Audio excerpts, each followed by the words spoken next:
নমস্কাৰ আপোনালোক সকলোকে মোৰ নতুন এটা ভিডিঅ'লৈ স্বাগতম জনাইছোঁ যিহেতু কালি নটিফিকেশ্যন আহি গ'ল আপোনালোকে সকলোৱে গম পাইছে আৰু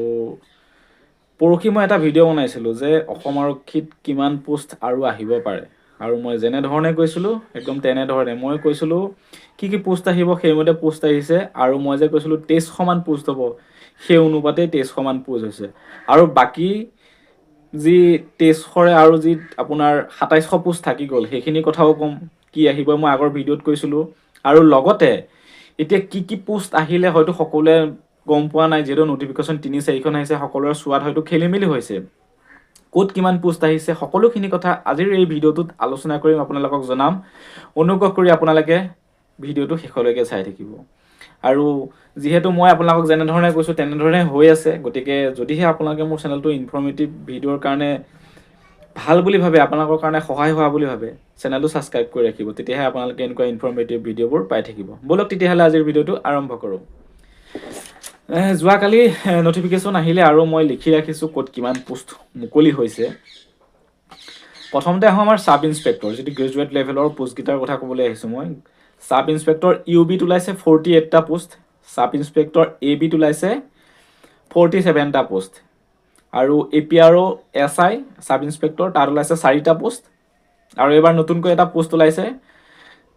আগতে জেল ৱেডাৰ আছিলে এবাৰ এসিস্টেন্ট জেলৰ পোষ্ট ওলাইছে যেটো গ্ৰেজুৱেট লেভেলৰ হয় এসআই লেভেলৰ তাত 39টা পোষ্ট ওলাইছে গতিকে এইখিনি হ'ল গ্ৰেজুৱেট লেভেলৰ পোষ্ট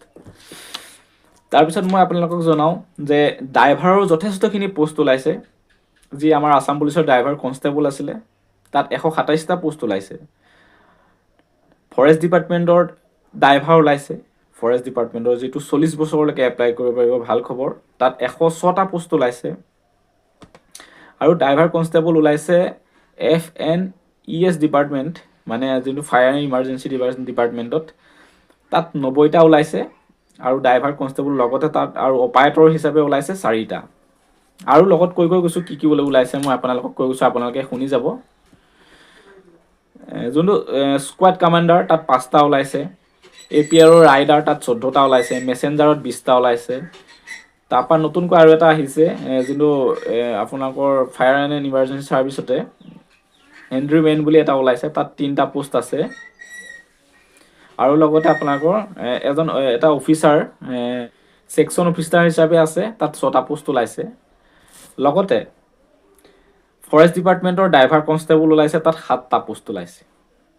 আৰু আপোনালোকৰ কাৰণে অকমান বেয়া লাগিব হয়তো যিয়ে কমান্ডৰ কাৰণে অপেক্ষা কৰিছিল কমান্ডৰ মাত্ৰ 3টা পোষ্ট ওলাইছে হয়তো ইনক্ৰিজ হ'ব মোৰ হিচাপত আৰু আপোনালোকে যিসকলে ফৰ্থ গেটৰ পোষ্টৰ কাৰণে অপেক্ষা কৰি আছিল তাত আসাম পুলিচৰ সাফাই কৰ্মচাৰীত ওলাইছে 96টা পোষ্ট তাৰ পিছত আপোনালোকৰ ওলাইছে ফায়াৰ এণ্ড ইমাৰ্জেন্সি সাৰ্ভিসত সাফাই কৰ্মচাৰীত 5টা পোষ্ট ডিজিচিডি তাত সাফাই কৰ্মচাৰীত ওলাইছে 8টা পোষ্ট আৰু কমান্ডো বেটেলিয়নত ওলাইছে সাফাই কৰ্মচাৰী 5টা পোষ্ট টোটাল 2300 মান পোষ্ট হ'ল এবি আৰু ইউবি গুটেইখিনি মিলাই মই যিমানখিনি কলো মই আগৰ ভিডিঅ'টোত পৰহি ভিডিঅ'টোত কৈছিলো যে আসাম পুলিচৰ 2300 মান পোষ্ট হ'বগে আৰু সেইমতে হৈছে আপোনালোকে প্ৰমাণ পালেই আৰু যে 2700 পোষ্ট থাকিলে 2700 পোষ্টৰে মই কৈছো 2200 মান পোষ্ট ফৰেষ্ট ডিপাৰ্টমেণ্টত ওলাব আৰু যি এক্সাইজ ডিপাৰ্টমেণ্টত এক্সাইজ কনষ্টেবল আৰু জেল ৱেডাৰ তাত 2-300 মান ওলাব তেনেকৈ 2300-2400 মান পোষ্ট হ'বগৈ আৰু বাকি 3-400 মান পোষ্ট যে থাকি গ'ল এইখিনি এতিয়া যিসকলে জয়েন নকৰে বা নতুনকৈ ক্যালকুলেশন কৰি এবি ইউবিত ইনক্লুড কৰি দিব যেহেতু টেন্টেটিভ ভ্যাকেন্সি হিচাপে ৰাখিছে আপোনালোকে ভাবি থক বা আপোনালোকে জানি থক যে তাত ইনক্লুড কৰি দিয়াৰ চান্স যথেষ্ট আছে যেহেতু অসম আৰক্ষী এবিবিৰ যিনখন এডভাৰটাইজমেন্ট তাত টেন্টেটিভ ভ্যাকেন্সি বুলি লিখি থোৱা আছে হয়তো ভ্যাকেন্সি কমিব পাৰে মানে টেন্টেটিভ মানে বাঢ়িব পাৰে কেতিয়াও নকমে বহাটোতো বাঢ়িবই সেই 3-400 যে পোষ্ট থাকি যাব সেইখিনি ইয়াত ইনক্লুড হৈ যাব এইখিনি ইনফৰমেশনে আপোনালোকক জনালো কি পোষ্ট আহিছে আৰু কি পোষ্ট হোৱাৰ সম্ভাৱনা আছে এই ইনফৰমেশনখিনি আপোনালোকক দিলো যদিহে আপোনালোকৰ অলপ হলো এই ভিডিঅটোৰ পৰা সহায় হৈছে বুলি ভাবিছে অনুগ্ৰহ কৰি চেনেলটো সাবস্ক্ৰাইব কৰি ৰাখিব